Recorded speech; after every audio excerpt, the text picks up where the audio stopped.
Là, on a frôlé la catastrophe. Vraiment, on a poussé le bouchon trop loin et c'est inadmissible et intolérable.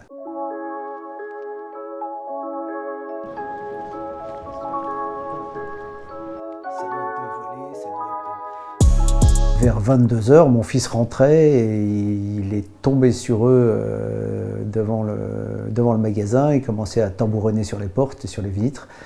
Et ils ont reconnu mon fils. Une dizaine d'individus d'entre eux s'est rapproché de lui.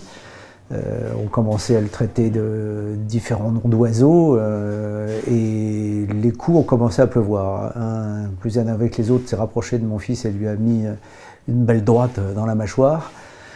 Puis les 10 autres se sont déchaînés sur lui. Les coups ont plu d'un peu partout. Il a pris 4 ou 5 uppercuts. Il a une ou deux côtes de cassées. Au scanner cérébral, il y a un hématome dont on espère que ça restera bénin.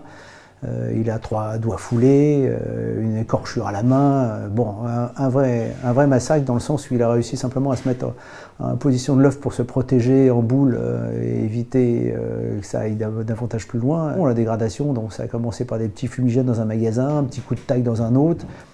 Et puis des dégradations plus costauds. Il y a quelques semaines, on a eu le magasin de Lille, de la rue Escarmoise, dont toutes les vitrines ont été explosées au pavé.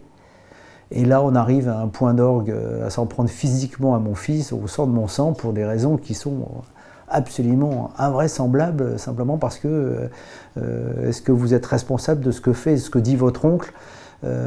Personnellement, bien évidemment non, mais les relais sur les réseaux sociaux sont tellement dramatiques et orduriers et mensongers qu'on arrive à des débordements d'excités qui se croient tout permis et qui en sont à s'en prendre aux mains. Donc je suis absolument révolté. On n'a pas le droit de mettre ça sous un mouchoir. Ça doit être dévoilé, ça doit être